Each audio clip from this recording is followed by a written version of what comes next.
There's no second chance for a good first impression. And it just laid in my head. Now, when things lay in your head, when you see something, you don't always know where you're going to go with that, right? But that's what stuck in my head. And you also don't go to a dinner party or to somebody's house for a party or whatever and don't come with something.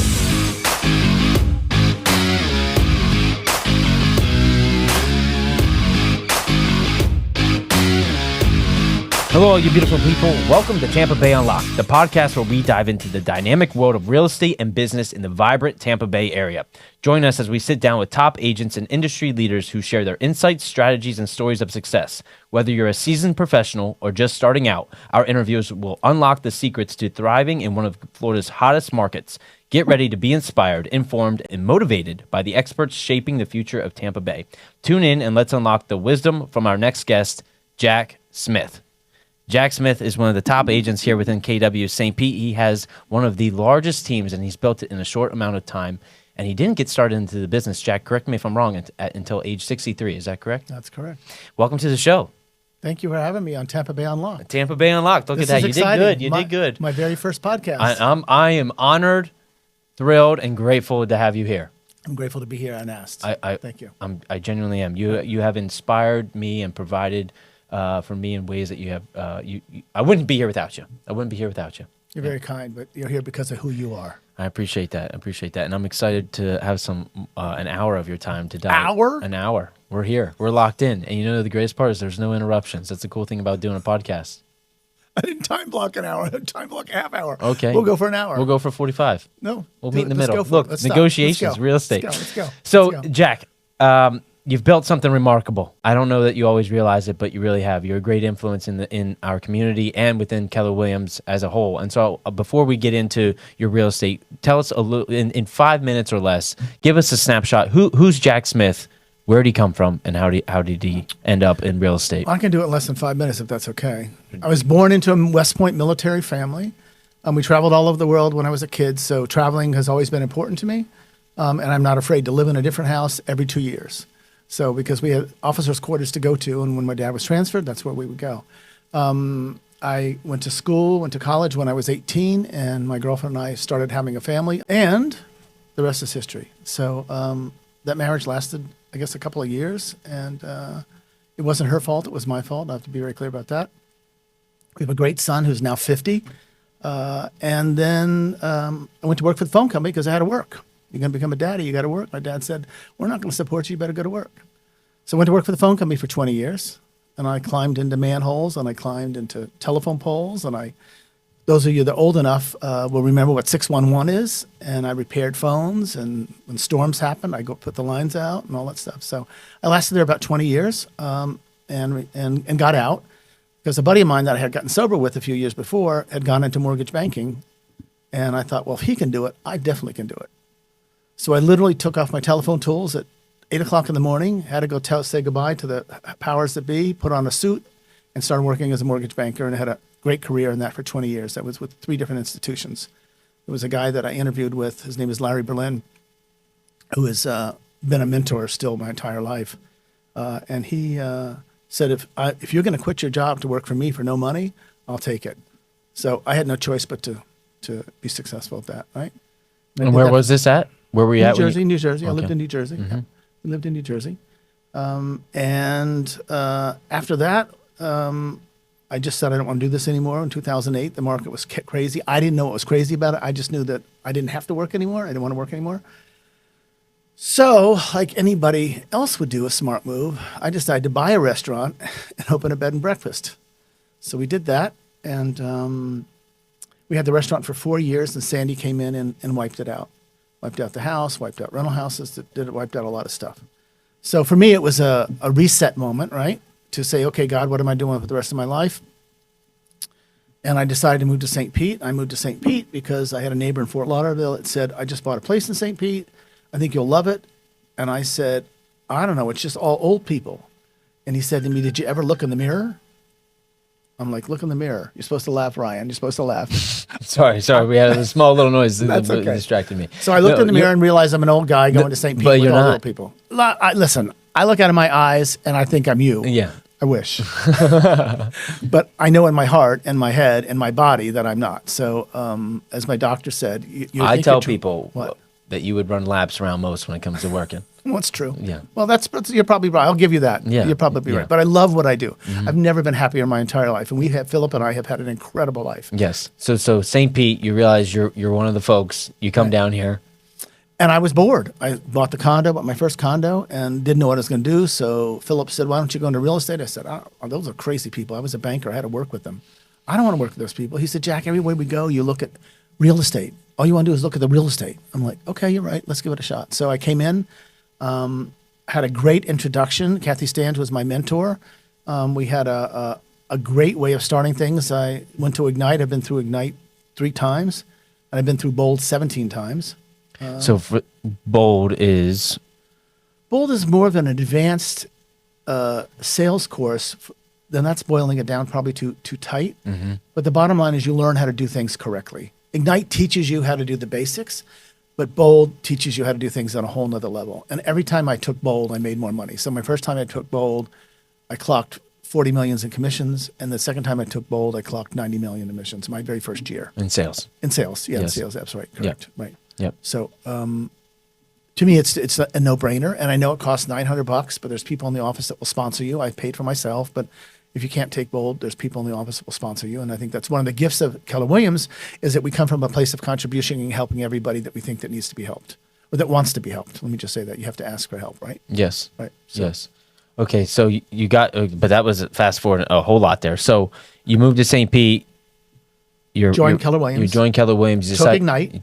Took Ignite. And Graduated from Ignite. Yes. And the day before Ignite, I graduated. Everybody was talking about family reunion. And because I was afraid to ask what it was because I felt dumb.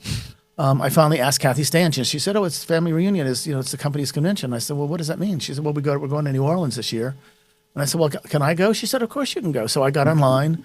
There were no planes. I was going to have to go to Chicago to San Francisco to get back to New Orleans to be able to get here. Or there was another route as well. I had to go to New York and then go to New Orleans. I wasn't going to do that because the time period was almost 11 or 12 hours. I thought, crap, I'm just going to go home.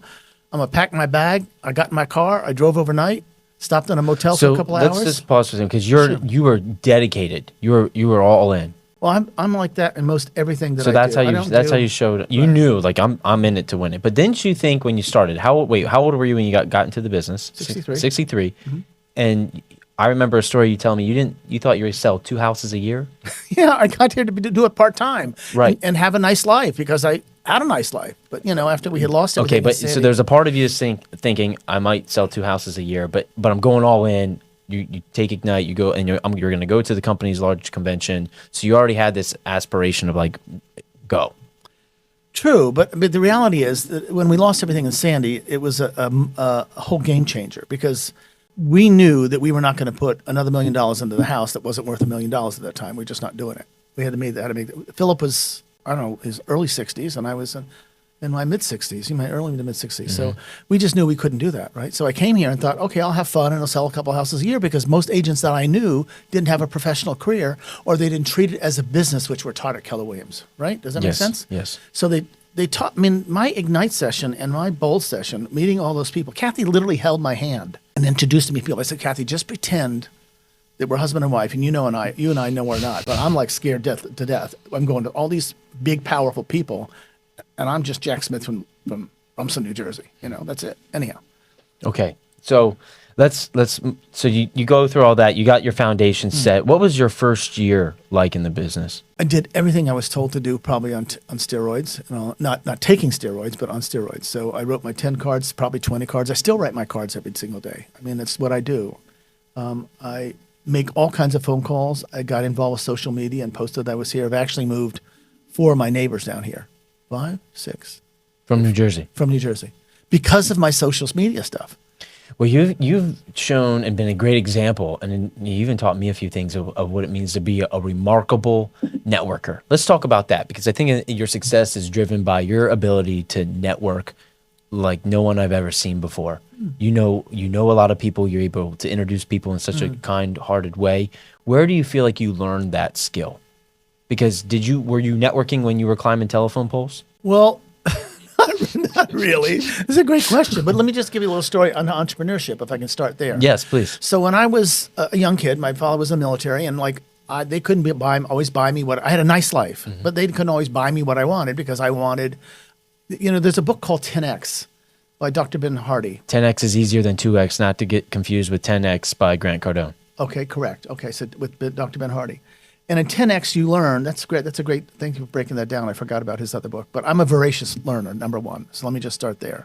So my dad was in Vietnam and my mom was not feeling really good. So my grandmother would come over and I had to take care of my siblings. And my grandmother would come over and give me Saturday off. So I would take, at 15 years old, I wanted to shop, right? I wanted clothes and I wanted to spend I had a paper route. So at 5 o'clock in the morning, I got up and did my paper route. And I did that the entire time we lived in Virginia when my dad was in Vietnam. And then on Saturday, I could go to Tyson's Mall. So I went out one day and I was like walking around the mall. Tyson's Mall was, this huge place in Virginia. And I walk around and I see all these balloons on the ceiling. And I think, well, that's a waste of money. So don't ask me where it comes from. God gave me this little stroke of lightning, right? So I thought, you know what I'm going to do? I'm going to start selling those balloons used. You're selling used balloons? I'm selling used balloons. From the mall? From the mall. Okay. So I would go out there on a Saturday, normally around, it's a true story. I would go out there about 1 o'clock. My very first present Philip ever gave me was some Royal Dalton balloon boy. It's my favorite present ever from Philip. Anyhow, so I would go out. So you're 15. I'm 15. So I'd buy a balloon. I think the balloon was $1. I don't remember. I'm just going to give you a figure. And I brought my kite string with me and Scotch tape.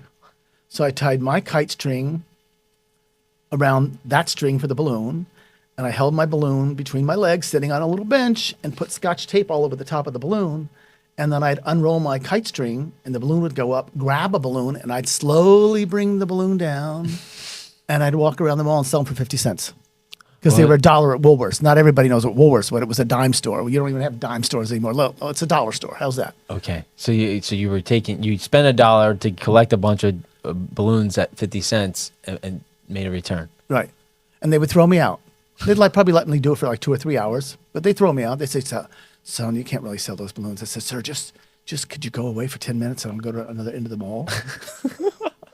Okay. So the entrepreneurial gene started young. I was great. Yes, I don't know where it came from. I mean, I didn't come from that military family, and no, I don't know where it But came you were from. looking for a way to make extra. What, I'd want to get up at 4 o'clock in the morning in Washington, D.C. and deliver papers in the middle of snow. That's the bottom line. Yes. I was too cold. I don't want to do that. Okay. So back to the original question of networking. Mm-hmm. So you gain your business sense early, and you got this knack, and like you said, got the stroke from God that said, okay, you know that you can take this item and sell it. So there's some business skills that are being acquired. Mm-hmm. But then you went into the telephone industry, and you're a linesman. Mm-hmm. You're not. I started out as an installer, and then I want to repair. But where did the networking? Because that's why I want to go back to that. You're an exceptional networker now. I don't know. I've had friends since. I mean, I just had lunch with the woman I went to prom with when I was in junior high school. I don't doubt it. I don't doubt it. In New Jersey, we went back to. I'm sorry, in senior high school. Yes. My wife and I met when we were in junior high school. Mm-hmm. I went back, and she has a restaurant in New Jersey, and it's one of the first things I want to do is go see her and have fabulous food. It was in a Jewish deli, and they have fabulous sandwiches, and I love to eat, as you know, with my girth here. And I'm still friendly with people from all those years. I mean, I really maintain long-term relationships because people matter to me. I mean, I wouldn't be where I am in my life without the people that have helped me. And I've been helped a lot in many ways, in a myriad of ways I couldn't even tell you. And all it's right. So meeting the people, let me just say this. My father was the officer, and we would go to the officers club, and my mom would glad hand everybody. I guess I learned it from her. Okay, so you witnessed some. She was a high I. My dad was a high D. I got the D from him and a little bit of I. But now you're referring to a disc scale in case people don't know, which is a personality thing. So, and if you don't know what a disc scale is, folks, go on Google it, take the test, or just look at the chart and see what you are, because really it helped me understand. It's the first thing to help me understand with all the therapy I'd had and all the bosses I had had. Nobody ever told me to look at something like that. Was kind of a Myers-Briggs thing. Yes. The Myers-Briggs thing did not recognize me correct. The disc scale recognized me correctly. The KPA even more so, which KPA is another assessment Keller Williams has that we give every employee before we hire them to take. Yes. Okay, so you're learning more about yourself. So you've witnessed at a young age. You have your military father, which probably gives you some of that work ethic and drive. Sure. And you saw from He was your a mother, perfectionist. You saw from your mother the sociability aspect of connecting and saying hi to people and shaking hands. Well, because my father was dry as the day is long. I mean, he was good looking. He was the commanding officer, but he was just dry as the day is long, and sociable, but not to the point that my mom was. Right. So let's bring it into today's world. So now you have this massive business that's built 90+% on referrals. 97% referrals. There it is. You got the exact number. 97% on referrals because of the relationships that you have established, and genuine relationships, real relationships with people because you care, and on a high standard. So let's talk a little bit about that. I know you're on a call weekly, maybe 2 days a week. Is it every day? What? The pivot shift call. Every single day. I knew it was. I wanted you Okay. to. Pivot shift every single day. What time is that? It starts at 7:30 in the morning and it goes to 8:20. Okay, so this call, tell us for those who don't know what that is listening, what is that call and what has it done for you? Well, let me back you up because I actually start at 6:30 in the morning with another call with Early Birds talking real estate on Clubhouse, which was done by Ellie McIntyre in Maryland and Lee Corey in Boston.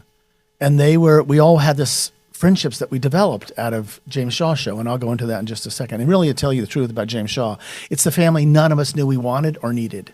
And it's the best thing that's ever happened to me in my life. All my life, my entire life. It's the best thing that's ever happened to me. So I start at 6:30 in the morning from 6:30 to 7. They have different topics that we talk about. It's on Clubhouse. You can be invited. There's probably about 100 to 200 of us regulars. I don't know how many they have in their books on how many people are on there. But 6:30 in the morning, people come from across the country, from the West Coast, to be on this call, to listen to the They're call. waking up early. Well, we're all learning based, and we want to be better humans on top of it, right? So you're learning and you're being a better human. Sometimes the calls are a little dicey, for lack of better words, because Ellie and Lee are very opinionated about how we should be doing things, and they're not wrong in what they say, but sometimes it's just a little strong, right? You're right. Like I can be. Whip you into shape. Yeah, that's it. Which when you say, just do it, right? Right. So I start at 6:30. So from 7 to 7:30, I shower and change. And if I'm going to bring lunch, or I'm going to make lunch, or I make breakfast for Philip, or I walk the dog, whatever. So I have a half hour to myself in the morning. But I normally get up at 4 o'clock. That's my routine. Between 4 and 5 every day. And I meditate, and I'm quiet. And I've been sober 43 years. It'll be 44 years in September. So that is my routine, to get quiet and get myself centered for the day. I love that you gave us all that.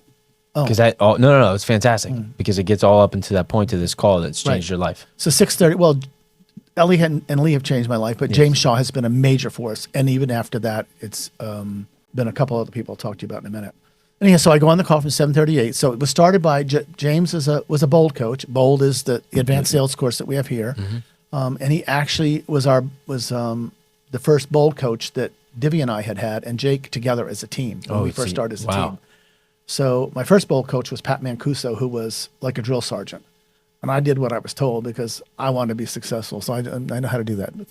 Just give me the rules and I'll follow. I'm not a rule follower, but give me the rules on how to make some money. I know how to do that. I want to do that. Anyhow, so from 7:30 to 8:20, I go on that call. And he has more people on his call. There's over 1,000 people on the call every single day, but he has almost 120,000 people that follow him. Wow. Which is more than RE/MAX has in agents. Right. Right? Yes. So, and I just heard that statistic. No, it's true. Recently. It's true. But he has truly changed my life. He's very humble. He's very kind. He's beyond bright. Comes from contribution on steroids. Good. You want to ask me something? Yes. So why the call? Why do 100,000 people fall? What's the conversation like, and how has it changed? What has it done for you? Well, the call was started by using the shift book, because now it's called Pivot Shift. He's trademarked that word, Pivot Shift. But Gary Keller and Jay Papasan and Dave Jinks wrote these books. And I don't know who was involved with all, but I know that James Shaw now has hired Vicky Lubacek, who helped write The One Thing. So The One Thing is a, how would you describe The One Thing, Ryan? A productivity book. Okay, good. Of focus. I would say it boils things every down to basics, right? Yes. I mean, the one thing any top leader or executive or anyone who wants to just improve their life and their workload should read that book, because we get so lost in things that we should be doing, and this helps you bring your focus to what's the one thing that can make your life easier.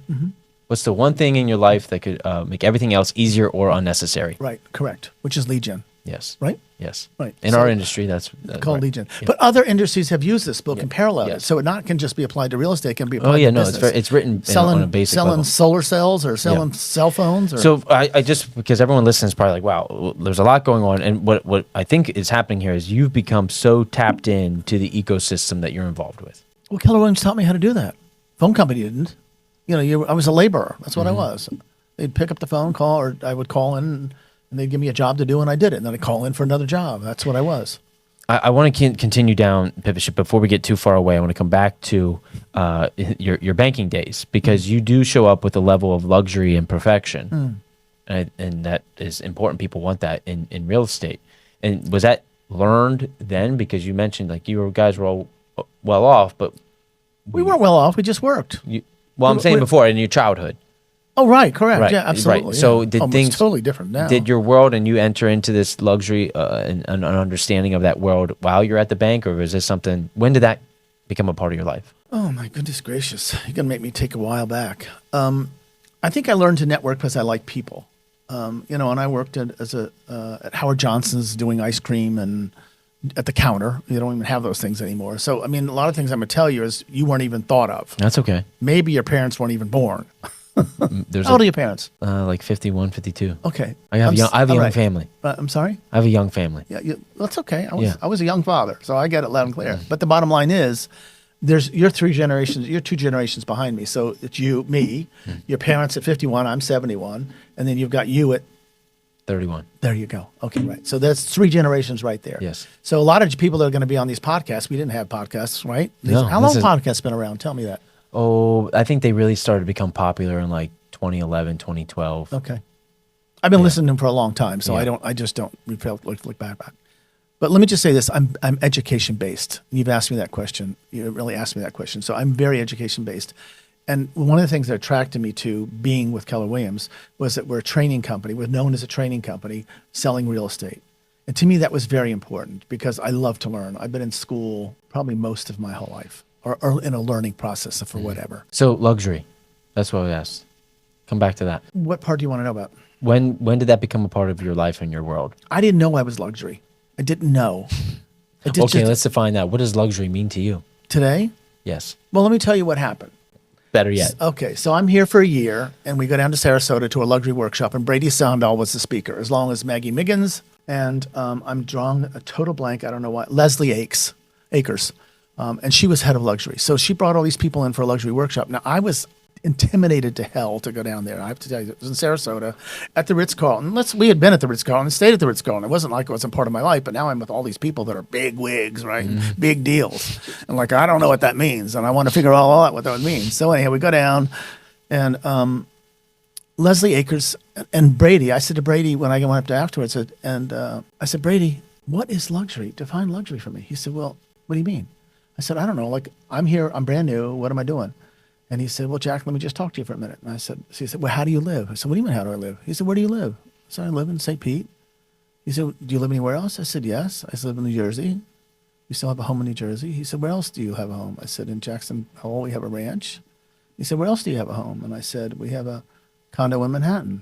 And he said, where else do you have a home? I said, we have a home in Miami. He said, Jack, you live luxury. I didn't know what luxury was. Philip and I worked our butts off. And God was very good to us and has given us a really good life. And we're very, very conscious and very clear about that. Does that make sense? Yes. Totally. So when you get wiped out of everything, you really come back to a whole new perspective on anything. And I have to put a little caveat in there because I want to go back to talk about luxury. So an old boss of mine, Elaine Garofalo, had called me from banking, and she'd been my boss when I was with the bank. And she said, Jack, I know you're not working, and I know you lost the restaurant, and I know you lost the house, and I know you gutted your apartment in Manhattan. Before we lost the house, a month before, we had gutted our apartment in Manhattan. So now we had no place to go. Nowhere on the east, Right? up northeast. Anyhow, I digress, but the bottom line is when you live luxury, you don't necessarily talk about it luxury. I mean, I'm fine in a pair of cutoffs and a T-shirt and flip-flops, as you know, but this is what I do to make a living. Yeah. Well, I think living luxury in that, but in terms of the experience that you give people. And so I do want to we will go to that, right? So, and I'm sorry. Can I get to experience after I finish Brady? Yeah. Okay, would you mind just so No, people no, this is understand how to fine. do This is fine. because it's going to lead into what I do now. Yeah. That makes sense. So when Brady and Leslie said to me, "You live luxury," I didn't know that. So it was for me. It wasn't like prestigious on any level. It was just, oh, I didn't know. It was a light bulb that goes off. You know, every once in a while you get these big light bulbs that go off. And I thought, well, yeah, I have a lot of wealthy friends, and I don't like the word wealthy. I have a lot of comfortable friends. I don't like the word wealthy at all. I just don't like it. Because it's intimidating that whether you're poor or you're wealthy. You know, to me, there's so much in the middle of the road. So I just say comfortable. So when they told me I could do it, they're the ones that inspired me. You know, when you have these people that you don't know that now you're all of a sudden become gods to you, you know, and inspire you. And while I was there, you're going to laugh when I tell you this. While I was there was a woman that I saw, and I thought, oh my God, how do I know her? How do I know her? How do I know her? How do I know her? And I thought, okay. Something will happen that you'll find out how you know her. She walked to me. She said, Jack, it's Miggs. I said, Miggs who? I said, Maggie Miggins. Well, she'd grown older, and so had I. And she wasn't, you know, her husband and I were bankers together. So here we are. It's another circle that God has given me that it's validation. So, and for me, I need a lot of validation on things like that, spiritual validation and universe validation, if you will.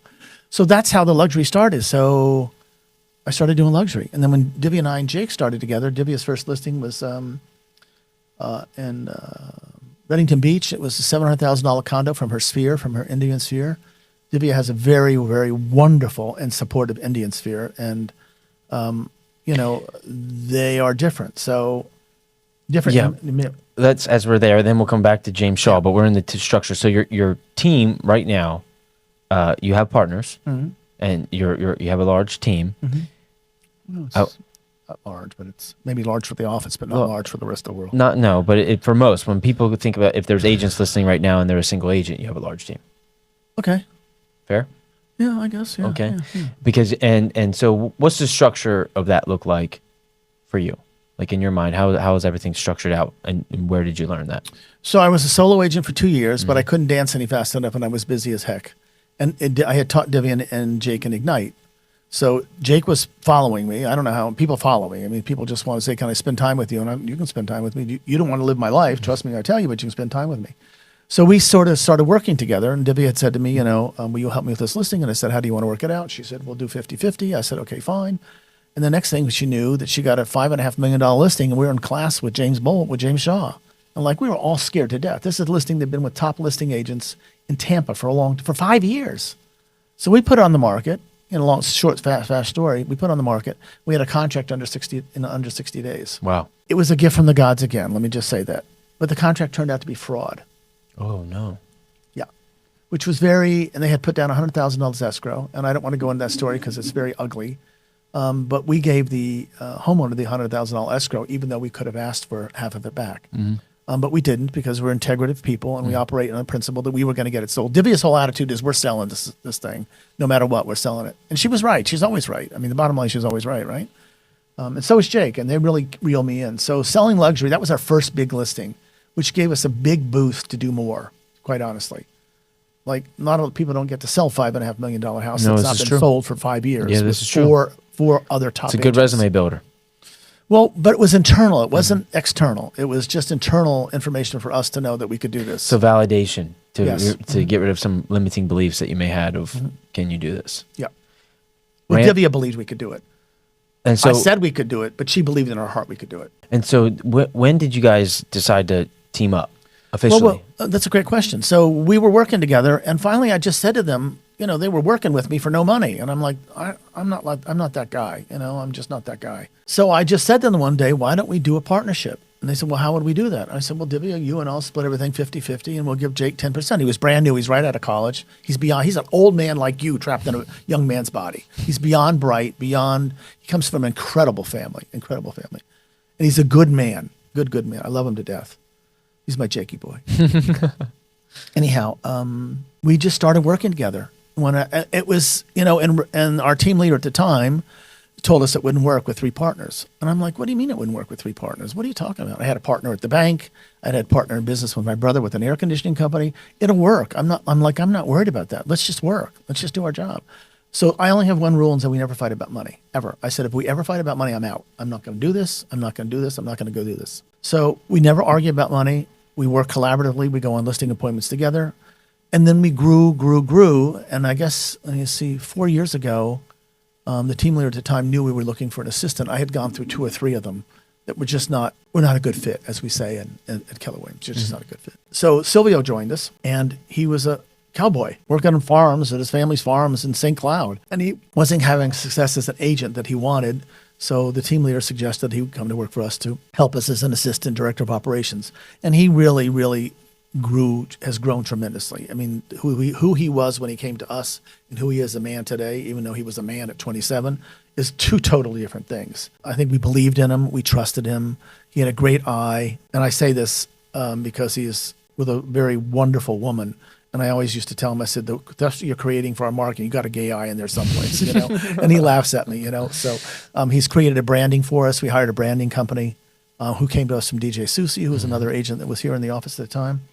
And we just grew slowly and organically and are very, very cautious about what we do. It doesn't mean that somebody would come to us and say, we'd like to join your team. We'd work with you. And they self-select, you know. And now we have Julia. We got Julia as our buyer's agent. And she wasn't that at the time. She was just training behind us, but she's become an important asset to the team. I mean, she's just brilliant. And she works very well with the customers that I have as well. And she works with Divya's customers as well. She's just very genuine and real. Military wife. And her whole goal was to bring their husband had worked in the military for 20 years. He was a fighter helicopter pilot and retired and successfully retired. But she wanted to be the income earner for the family. And she had 2 kids in college at the same time. Wow. Yeah. Wow. So that's what she wanted to do. And she's beyond successful. Let me just say that. So from that, you want to know about the team? You want to go into that? Well, keep going. Okay, go. So to start out with me, then we got Jake and Divya. Then we get Jake and Divya, and then we get Julia. And then we hire Silvio to be our director of operations. And as it's just grown organically. Some of the people have joined us, have stayed. Some have left. Not everybody has the work ethic we do. And I'm very clear about that. We work 7 to 7, 7 days a week. Your standards are high, so high that you show up to listing appointments with either flowers or a box of chocolates. Where did you learn that, and when did that start? Well, it's not flowers or an orchid, one of the two. It depends what we can do. So we learned to come from contribution. And that was one of the things I learned at KW. And I thought, how can I separate myself from other agents? And other agents have since from James Shaw Show, have done what I've said to do. And they get that they got the listing, and they don't know if they got it because of chocolates or who they are, but it doesn't really matter. Always come with a gift. You know, when you go to somebody's house for dinner, you always bring a gift, right? So as far as I'm concerned, we're going to somebody's home. They're inviting us in to sell their biggest asset, typically. And how are we going to make ourselves separate from everybody else? Well, you make the first impression, and that impression continues throughout your entire process. So I'll tell you where that came from. So when I was 27, I had bought a Corvette. And my mother wanted to go back to her home in Arkansas to see her mom. So my mother and I drove across country in my Corvette and had a great time. We had a wonderful time. It sounds like a good time. It was a great time. But I walked in to have the car serviced with the oil, and Chevrolet had up on the wall, there's no second chance for a good first impression. And it just laid in my head. Now, you know, when things lay in your head, when you see something, you don't always know where you're going to go with that, right?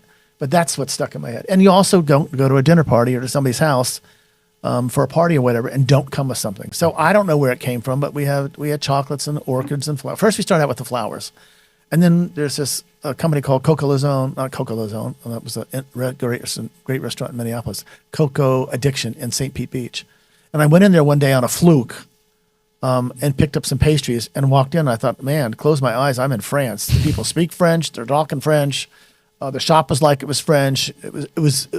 It's such a divine smell. If you're in a bad mood and you walk in there and you can't get out of a bad mood, you're in bad shape. That's all I can say. Okay, fair enough. They make custom-made chocolates for us. There's 9 in the box. It's about $35. The orchid or the flowers are between, $15 and $30 or whatever. But we just started showing up coming from contribution, and people really take a step back when you walk in the door. And if I'm with Divya, she gives them the flowers.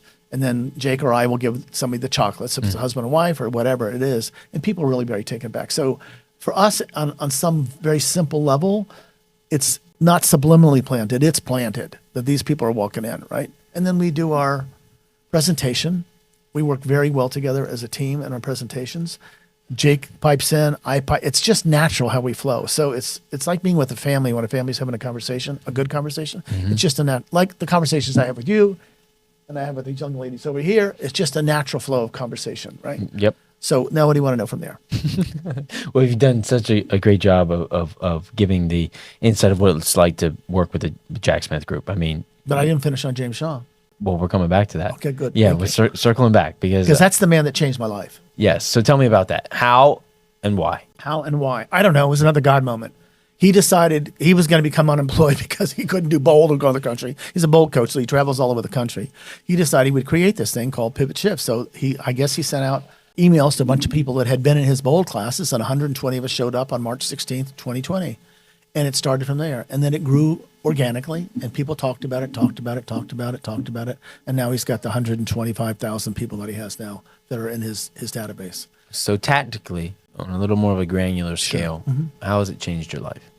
What has it done for you in your business? Well, because he's an educator, and when he's looking at you like you're looking at me, and you're looking at him on the Zoom screen, who knew? Nobody did Zooms, right? Because this is at the start of COVID. That's right. So Barry started COVID, March 16th, 2020. Now, mind you, I'd been to family reunion the month before and got COVID, but nobody knew it was COVID, right? So he starts this whole thing, and we're all confined at home. I'd never spent this much time in my home, so I was happy for 3 months that I didn't have to leave my house. I was very happy. We had food brought in. It was heaven for me. But every morning at 7:30, we got on the call, and it has evolved. The call has evolved, and his show has evolved, and the group has evolved. But it's probably the finest group of humans I've ever been associated with in my business life, ever in my life. Let me just say that, because we're from all walks of life. Everybody wants to succeed.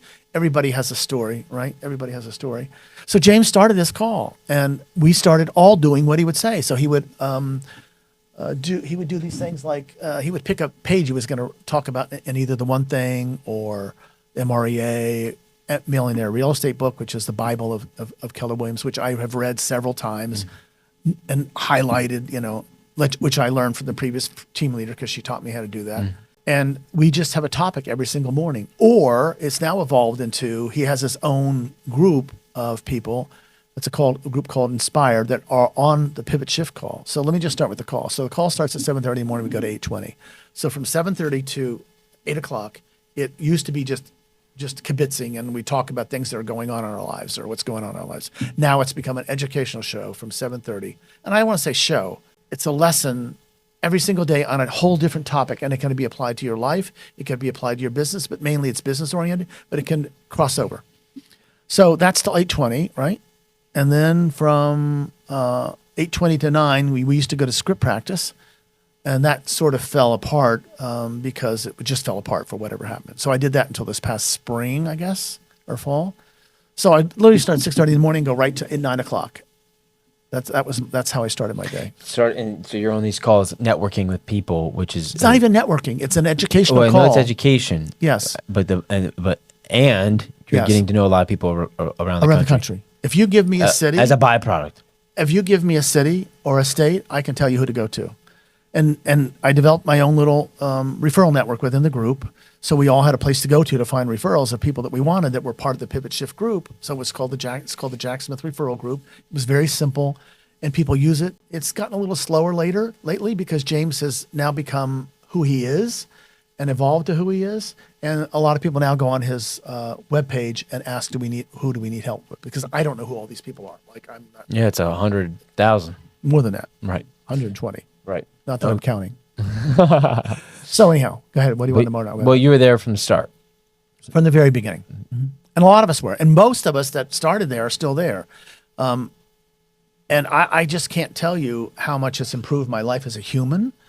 Can you give me some examples? Like for someone listening right now, that's like, because we all in some way or another experience similar things, not necessarily the same, but how we feel about it and process it and digest it. So what's something tactical that you could give away that someone could implement? How we do our work, 2024 is something he started. How we do 5 phone calls. Our team does a minimum of 30 phone calls a day. That is not negotiable for me. I have standards. And I just came back from Phil Jones' workshop in the city where he had 20 of us from around the country talking about everything you want to say. Is it everything you want to say? Exactly what to say. Exactly what to say. Which was a very intimate group of people that he had this training class for in New York City last 2 weeks ago. That he's really elevated my life at a whole nother level. But I want to get off on him right now. I want to stay with James because I really think it's important because James has evolved us into all these incredible speakers. He has workshops in November and in March, or is it April? Yeah, March or April, whatever it is, that we all go to. There's only 3. We started out with 120 of us in Safety Harbor in his hometown because he's like the mayor of, so everybody knows who James Shaw is. not just in Safety Harbor, but in the real estate agent world, those that really want to learn all know who he is. Especially he's well known with Keller Williams. He's just beyond. I don't even to say that I can't give him enough accolades because he's really changed. Well, all that's of so. our lives. When I ask you the question of something tactical, you go to the people. You're always talking about the people that have helped change you Correct. and help you grow. Right. So you really pour into others and let others pour into you. You seek. Well, I never thought about One thing that you way. said to me before the show is that you're not afraid to ask questions. No, I'm not. I'm 71. What do I have to lose? Like, I'm not worried about anybody thinks. I really don't care. Now, if we're in a big room, I'm not going to raise my hand on a question. Probably I could answer myself, but I'm not thinking what the answer is because, my brain is like here and I want the answer. So I'll ask and I'm not afraid to ask. How many times do I ask you questions? I'm know. 71. I got to come to a 31-year-old for ask advice. Well, I Right. don't know if that, but It's true. we Listen, have- the leader don't stop because you started with me on that when we talked before we got here. You're an incredible leader. We all believed in you the minute you walked in the office, and you need to know that. And you Appreciate built that. an office that was crumbling badly. Well, we're going to continue to grow, and You better. yeah, we're not going to stop. We're just getting We're on started. remember, we're on the 6th floor. It's Yeah. a long fall. Fair enough. Okay, so you became sober, and you refer back to what you've learned in that process a lot. I've noticed that about you. So what has that done for you? For Being anyone? sober Yes. or being sober in Keller Williams?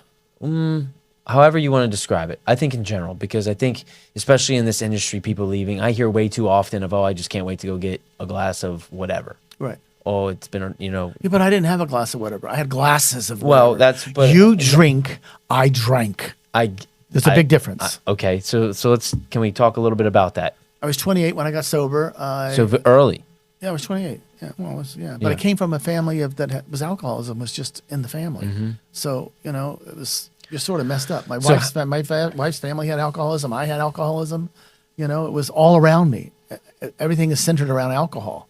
I didn't know any other life. And I was young and I was having a good time, and you do a little, and you do things you shouldn't be doing, or with people you shouldn't be doing. And I just woke up one morning and I said, I can't do this anymore. I just can't. I cannot feel like it was Wednesday. I never drank during the week. I only drank on weekends, and I didn't always drink because I was afraid if I started. I knew if I started, I couldn't stop. I couldn't until I passed out, or I did something I shouldn't have done, or I embarrassed myself or embarrassed people I was with. So it was So really you reached a low point on a Wednesday. it was horrible. No, it was Wednesday night. I went out. I had some friends coming in, and I didn't have any booze in the house. So I had to go to the liquor store on a Wednesday night and buy booze because there was no booze in the house. Right. And I said to myself, there's something really messed up about this. So in the middle of all that, my mom had been sober 10 years. She called and she said, what are you up to? I said, Mom, I'm buying booze in the middle of the week. Oh, you're getting bad, Jackie. I'm like, ooh, with one of those messages, my mom was very, very smart, very, very wise. But sometimes I'm like, I'm not going to listen to what you have to say. And it was just one of those moments. And I thought, okay. So I went to my first AA meeting. In fact, when I went back to have my pastrami sandwich with my girlfriend from high school, I went to visit the woman who got me sober in New Jersey, which was a spiritual experience in its own, just beyond incredible. And I'm making a connection here, and I could be off, but do you could be feel off. like your connection with AA in that group started your ability to build networks like you have now? Because I think if we go back to one of my big things, I think your highest skill set, Jack, is your ability to network and build a community. Okay. And you found a community early in your life that helped you. In my career with Keller Williams. No, I'm not even talking No, career, I I'm saying- networked. I like people. I'm not saying within Keller Williams. I'm saying go back to when your first AA meeting. Oh yeah, that was rough. But that does that not tell what's the dynamic in that? with that I've group? never I know, I'm connected the two. I'm piecing it Well, right you're now. good. This is why I love you having This is you why we're around doing because this. you piece things together. I never thought about it that way, but that again created a family. I mean, I went to AA meetings every single night. I had to get rid of every friend I had. Every friend. I had to get rid of a boyfriend that I loved dearly. But when my therapist said to me, do you see yourself spending the rest of your life with him? I said, no. He said, then stop doing this. Go put Humpty Dumpty back together. Fall apart, go put Humpty back together, and we'll get together. But AA was a new world that I lived in, right? And I knew I wanted to be sober more than anything else in the world. If I'm not sober, I have to be sober. I don't have one more drink in me. I have one more death in me, and I don't want to die. I mean, that's what would happen if I drank again. I'm telling you right now. It's my heart. I know it to be true. Yeah, So yeah. I don't want to die. I've had a great life. So let's go back to AA. You asked about that. So I went to meetings all the time. I had to drive if I wanted to go to a gay AA meeting. I had to, because this is 1980. Yeah, we haven't even uncovered that yet. Well, you're asking me. I'm So gonna now go it there. is. I'm So gonna go there. go ahead. I was out with my friends, but not out with the public Okay. because I worked for the phone company. Right. Right. So you're still okay. So Like there were people that were gay that were married like me, but nobody talked about it. Right. So anyhow, so I think that's a great correlation. So AA really gave me a whole new world to live, and it also taught me, like Keller Williams, just like Keller Williams, and I've aligned this before, that when I came to Keller Williams, I could have a life as big as I wanted, and nobody understood how I wanted a big life. Right? It was people didn't understand, but Philip and I just did what we wanted to do. In fact, when I met Philip, I'll give you a little intimate story. My therapist asked me to write down the qualities, and I've said this to you before, that I wanted in a partner in my life. So I wrote down all the qualities that I wanted in my life. And when I met him through an AA friend. He's not an AA, but he had met somebody who had invited him to a Christmas party, and he was newly single as well. And I pulled out of my wallet the list, and I said, are you? And one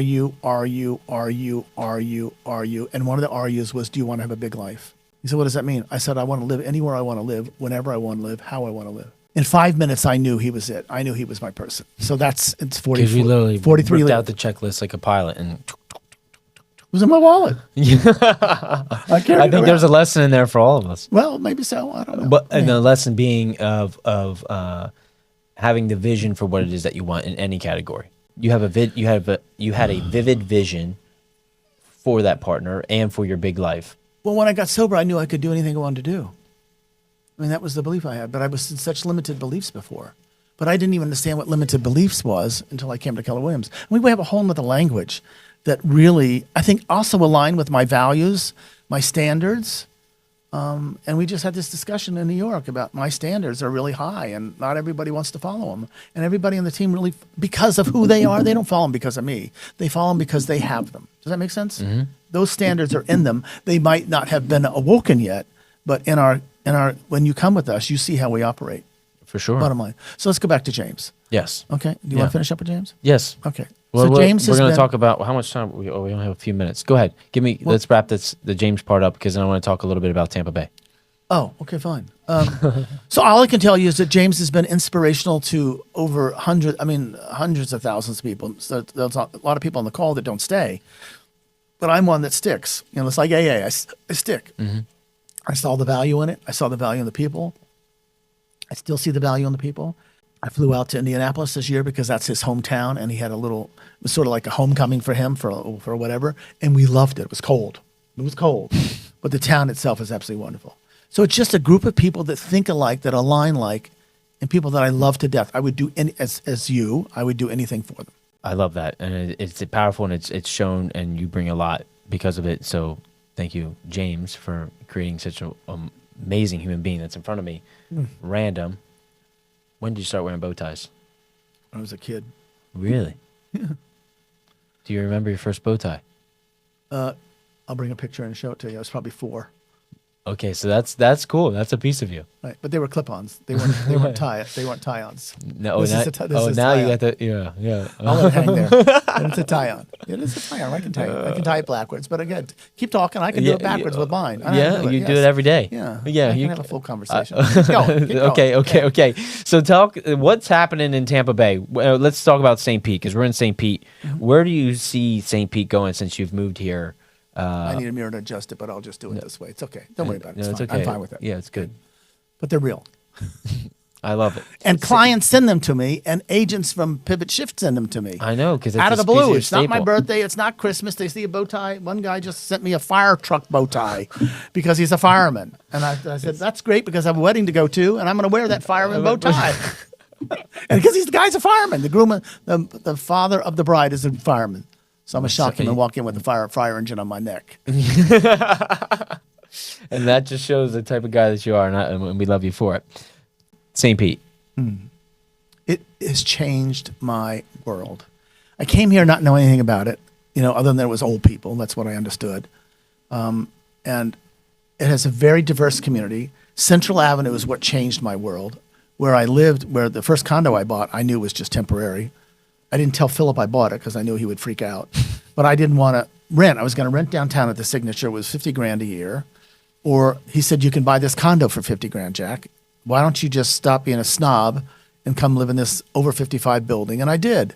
So in New York, we look at the Empire State Building, and in New Jersey, we looked at the ocean. Now I'm going to go look at a parking lot in St. Petersburg, Florida, and the ugliest thing I've ever lived in my life, but it changed my world. Because what happened there is I woke up one morning. This is a true story. I woke up one morning. It was January. I came in October. I woke up in January. And Philip said to me, what are you going to do? I said, well, I don't know. He said, why don't you sell real estate? I said, oh, I was just appeasing him, bottom line, because I didn't know what I was going to do. And I had this epiphany that I woke up one morning and I said, I am happy. 2 o'clock in the morning. I don't know where it came from. I am happy. I am so happy. I'm so happy. I can't stand it. I was warm. I loved being around the people that I built. AA was very central in my life because it's all I had. I didn't know a soul. So I went to AA meetings all the time. 7 o'clock meeting, a noon meeting, a 5 o'clock meeting, an 8 o'clock meeting. Because what else was I going to do, right? All I could do was, So I drove around the neighborhoods. We have 72 neighborhoods here, and figured out where I wanted to live and where I did want to live. Decided I wanted to build a townhouse down on the south side. And the rest is history. But St. Pete is an incredible town. There's so much growth that's here. I tell people that come down from up north, either you get it or you don't. If you don't get it, go back where you came from. I think they get it because they keep coming. And everybody's nice. Mm-hmm. Everybody is nice. I couldn't find the first office I was looking for. The woman that owned, where the old office was, there's a Russian trinket store there. She locked the door and took me to the inside of the courtyard to go to the elevator to go up. She said, oh, a lot of people come here. I'll do it. She locked her store door to take me in there. I'm like, oh, this is good. Yeah. I like this. Yeah. Food is incredible. We go to Sunset on the beach at night. It clears my head. The salt air just clears my head because we lived I grew up in Hawaii. So here I just get the salt air in my head and it's like gone. Jack, you lived a very diverse life. You live a diverse lifestyle. Mm-hmm. You do incredible things for the community within Keller Williams and here in our office. Mm-hmm. For anyone listening to us right now, what's one piece of advice that you could give them to kickstart their career? Ooh. Well, let me just say this. My family is the most important thing to me in the world. Bottom line, my kid, my son, my grandchildren, they're the most important thing. And I think without that support and knowing that I'm loved that way matters most than anything. So what would I do? If you're a new agent coming to anybody, please come to Keller Williams. I would do what you're told to do.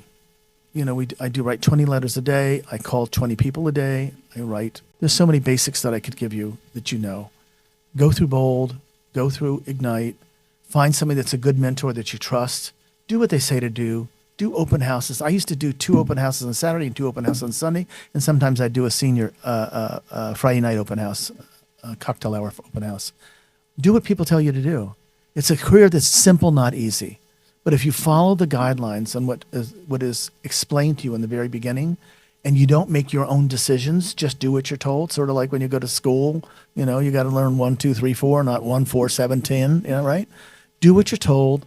Follow the rule, trust your gut, and most importantly, have a good mentor and an even better leader, because the leader is what changes your life. And allow yourself to be led.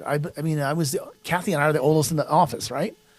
Allow myself to be led. Surround yourself with the people that you know, like, and love, and the rest of them might serve a purpose or not, and believe in yourself. Believe you can do it. If you've done something once in your life that's really successful, you can do this again. And if it's not your passion, my truth of the matter is when I was in Oregon for the Luxury Pro Workshop, somebody I met in the lobby had a Keller Williams tag on. I said, how are you doing? He said, I hate it. I said, what do you mean you hate it? He said, I really don't like what I'm doing. I said, then why are you doing it? Why are you doing this? There's so many other things he said, I really want to fly. So then go take your lessons and fly. That's what you want to do. But this is my passion. I'm here to help anybody, and everybody knows that. I say it all the time. I will help anybody and everybody. You don't have to do it the way I do it. But the other thing behind me is I have an incredible team. I could not have built it without the incredible team I do. Debbie and I are just beyond fortunate that we have an incredible team. And they're all wonderful. The other thing that I learned, somebody asked me, you and I talked about this earlier. We have no vacation time. You take 3 days here, a week here, 2 weeks here. All I ask you to do is work and do it, put 100% in when you work. I think if you create an environment where people can learn, grow, not be intimidated, not be afraid, just know that they're loved and cared for, and all you want is the best for them, I think that's the best thing I could say. And if you go with another agency, It might be a mistake, but come back to Keller Williams. As you know, I've thought about it. But where am I going to get what I have here? I'm not going to get what I have here. I'm going to close with this. Don Hill from Tampa Bay Top Producers is another incredible human here in the Tampa Bay area. He's also changed my life. So I'm fortunate I've had men and women mentor me, and they don't even know they're mentoring me. And that's the best part about it. They have no idea that they're mentoring me. If there's a big lesson here, it's mentorship. You've mentioned so many people. And work. Yes, and work. But you've mentioned so many people that have changed your life, and you give them all credit, and you're not afraid to do it, and you're not afraid to work. That's for sure. That's for certain. Nope. If anyone has any questions for you, Jac, how can they reach you? My phone number is 908-451-5907, and my email is jacsmithusa@kw.com. So I'm Jac Smith with no K. My dad got the K. No K. Jac Smith with no K. jacsmithusa@kw.com. Sorry, I don't know if I said that. No, that's okay. That's okay. Jac, I greatly appreciate you, and your story is remarkable. I hope. There's so many nuggets in there. I mean, you got to unpack. There's so many nuggets. Well, thank you for being the good leader that you are and the office that you've created, because it was not pleasant for a long time. Well, I appreciate you, and we're going to continue to do great things. Thank you. If you're still watching, Jac. Shake my hand. No, I will. I was about to do one thing. It's okay. So if someone's still here, social media, I know you're a little bit, you get this. If they're still watching, what's one word, only one word, I'm listening. that they should comment below to say, I'm still here? I'm not tracking what you're asking me. Just give me one word. That. And someone's going to comment it below in the description. Of what? Where on YouTube, on Instagram, wherever they're watching this. About what? That they're still here. Still here at KW? No, they're still watching their show because we've gone for an hour. Oh. So the fans that are really still listening. Please, no. No, one word. Humble. Comment humble below if you're still with us.